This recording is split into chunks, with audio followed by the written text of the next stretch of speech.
하나님 말씀은 열왕기상 19장 말씀입니다. 열왕기상 19장 1절부터 8절까지 말씀을 함께 읽도록 하겠습니다. 열왕기상 19장 1절부터 8절까지입니다. 1절부터 같이 읽습니다. 아합이 엘리야가 행한 모든 일과 그가 어떻게 모든 선지자를 칼로 죽였는지를 이세벨에게 말하니 이세벨이 사신을 엘리야에게 보내어 이르되 내가 내일 이맘때에는 반드시 네 생명을 저 사람들 중 한 사람의 생명과 같게 하리라. 그렇게 하지 아니하면 신들이 내게 벌 위에 벌을 내림이 마땅하니라 한지라. 그가 이 형편을 보고 일어나 자기의 생명을 위해 도망하여 유다에 속한 브엘세바에 이르러 자기의 사환을 그곳에 머물게 하고 자기 자신은 광야로 들어가 하루 길쯤 가서 한 노된 나무 아래에서 앉아서 자기가 죽기를 원하여 이르되 여호와여 넉넉하오니 지금 내 생명을 거두시옵소서. 나는 내 조상들보다 낫지 못하나이다 하고 로뎀나무 아래에 누워 자더니 천사가 그를 우르만지며 그에게 이르되 일어나서 먹으라 하는지라. 본적 머리맡에 숯불에 구운 떡과 한 병 물이 있더라. 이에 먹고 마시고 다시 누웠더니 여호와의 천사가 또다시 와서 우르만지며 이르되 일어나 먹으라. 네가 갈 길을 다 가지 못할까 하노라 하는지라. 이에 일어나 먹고 마시고 그 음식물에 힘을 의지하여 40주 40야를 가서 하나님의 산 호렙에 이르니라. 아멘. 큰 응답 이후에 인생의 위기라는 제목으로 말씀을 드리겠습니다. 가장 어두운 시대에 이 아합과 이세벨이 그 많은 그 악한 왕들보다 더 신기록을 세우는 그런 이 악한 이 어두운 시대에 하나님 위대한 선지자 엘리야를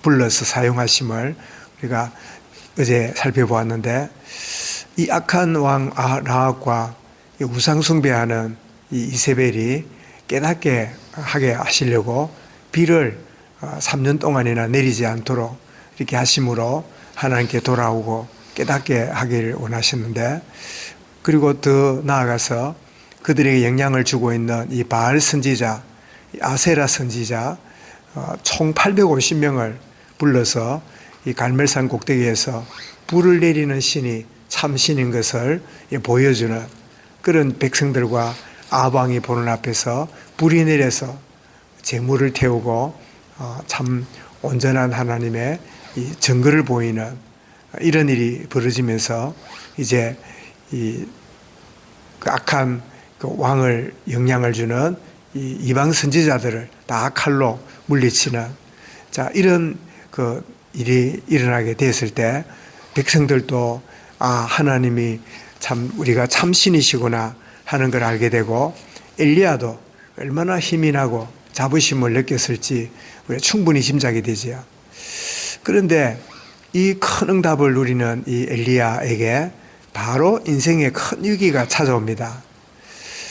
참 우상 선지자를 다 참 죽였다는 말을 들은 이세벨이 하나님이 참 이렇게 그 능력으로 함께 하시고 엘리야를 통해서 저렇게 증거를 보이시구나, 이런 깨달음이 아니라 오히려 오늘 1절에 보니까 1절 2절에 보니까 엘리야를 체포하고 죽여야 된다. 그 선지자를 죽인 것처럼 그 엘리야도 죽어야 된다. 그러면서 큰 그 명령을 내리게 되니까 엘리야가 그 말을 듣고는 역시 하나님의 능력과 참 내가 죽으면 죽으리다 하는 그런 참 중심을 보일 줄 알았는데, 놀랍게도 오늘 3절에 보니까 자기 생명을 위해 도망을 쳤고 보니까 이 브엘세바, 우리 이번 주에 그 아브라함이 그 아비멜렉과 이 조약을 맺고 7개의 우물, 맹세의 우물 이라고 말하는 그 브엘세바까지 도망을 쳤는데 이거는 국경선입니다. 그래서 남쪽은 브엘세바, 북쪽은 단, 그렇게 이스라엘의 그 땅을 남북을 말할 때 그렇게 하는, 말하자면 거의 이스라엘 그 남쪽 경계선까지, 애국과 경계선까지 도망을 치는 그런 상황이 참 벌어지게 되고, 그리고는 사안에게 너는 좀 있으라 하고 더 깊이 광야로 들어가서 4절에 보니까 하나님께 엎드려서 여호와의 나는 이제는 더 살고 싶지 않습니다. 죽음을 요청하는 이런 참 이 엘리야의 모습을 참 보게 되는데, 사역은 참 잘하고 하나님께 쓰임 받고 있는 엘리야지만 그의 내면이 얼마나 약해 있는가를 참 보여주는 그런 참 상황을 우리가 보게 되는데, 하나님이 이런 엘리야에게 참 조치를 하시기를, 첫 번째로는 천사를 보내어서 위로하는, 5절에 보니까 천사를 보내어서 그를 어루만지는 그런 조치를 하시고, 두 번째로는 떡과 물을 주어서 먹게 하는, 떡과 물을 참 먹음으로 힘을 얻는 그런 그 조치를 하셨고, 그리고 세 번째로는 40 밤낮을 걸어서 하나님의 산 호렙으로 이끄시는, 여러분이 호렙산은 우리가 아는 대로 모세가 하나님을 만나게 되고 소명을 가진 자리가 호렙산인데, 그리를 이끌으심으로 하나님이 그에게 참 놀라우신 은혜를 참 주시는 것을 보게 되는데, 참 왕을 바꾸고 엘리사를 제자로 세우고, 그리고 7천 사명자가 바알에게 무릎 꿇지 않는 그런 7천 사명자가 있다. 세워라. 참 이제는 나는 죽을 수밖에 없고, 난 더 이상 할 용기도 없고 할 수 있는 상황도 아니라고 생각했던 엘리야에게 놀랍게도 참 왕을 바꾸고 제자를 세우고 7천 사명자를 참 찾는 이런 놀라운 하나님의 일이 있음을 참 알게 하시는, 그래서 이 엘리야에게 하나님은 은혜를 깊이 누리도록, 그래서 사역 우선이 되어지면 하나님의 은혜를 놓치는 참 그런 자리에 들어가기 쉬움을 우리에게 교훈하고 있다고 여겨지는데, 하나님의 은혜를 천사를 통하여 어루만지게 하시고, 그리고 떡과 물을 먹게 하심으로, 한편 생각하면 우리 이 육신의 필요, 육체의 참 필요에 물과 떡과 물을 먹는 이 엘리야가 대단한 하나님의 불의 사자, 능력의 사자로 쓰임을 받았지만, 그러나 역시 그도 연약한 육신을 가진 존재임을, 그래서 떡과 물을 가져다 주는 이것을 먹으면서 엘리야는 내가 참 연약한 존재고, 나는 한계가 있는 존재고, 나는 참 그런 참 부족한 자구나, 깊이 자신의 연약을 참 깊이 알게 되는, 여러분 내가 연약해지고 내가 약해지고 내가 참 부족하다는 걸 직시하지 않는 게 우리 인간의 본성이지요. 나는 그래도 희망이 있어, 나는 얼마든지 할 수 있어, 나는 얼마든지 이겨낼 수 있어 라고 이렇게 막 몸부림을 치고 막 이 만용을 부리는, 이게 우리 인간의 본성이지요.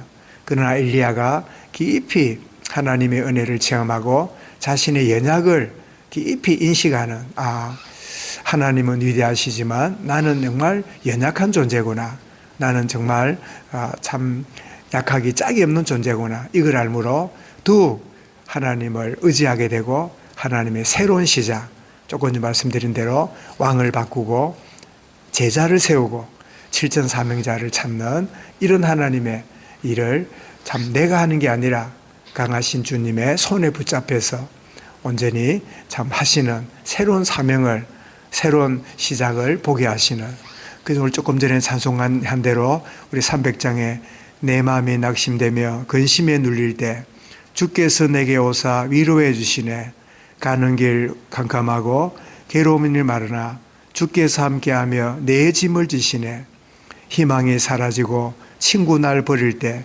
주께서 내게 속삭이며 새 희망 주시네, 싸움이 맹렬하여 두려워 떨 때에 승리의 왕이 되신 주 음성 들리네. 꼭 에레미야에게만 엘리야에게만 그 모습을 이 찬송에서 보게 되죠. 300장 3절에는 번민이 가득하고 눈물이 흐를 때 주 나의 곁에 오사 위로해 주시네. 환난이 닥쳐와서 어려움 당할 때 주님의 능력 힘입어 원수를 이기네. 그 은혜가 내게 족하네. 그 은혜가 내게 족하네. 이 괴로운 세상 지날 때 그 은혜가 내게 족하네. 참 이런 고백의 이 찬송처럼 그 엘리야는 큰 응답 이후에 인생의 큰 위기를 만났는데 사실 위기가 아니라 하나님의 은혜를 체험하는 기회고 내 자신을 깊이 발견하는 그런 겸손의 기회고 그리고 이제는 내가 알지 못하는 하나님의 새로운 시작이 그에게 주어지는 그래서 위기가 아니라 인생의 큰 새로운 기회를 맞이하는 이런 축복을 누리게 되는데 우리도 살아가는 가운데 참 응답 이후에 큰 위기가 임하듯이 어떤 상황이 주어질지라도 그 하나님의 은혜를 체험하고 나의 연약을 뛰어넘는 하나님의 새로운 시작의 때임을 더 깊이 하는 참된 축복을 참 온전히 체험하고 주님을 바라보고 주님을 신실한 주님의 손길 가운데 승리하는 오늘이 되어지며 생애가 되어질 수 있기를 주 이름으로 축원합니다. 우리 말씀을 마음에 담고 우리 개인적으로 기도하겠습니다.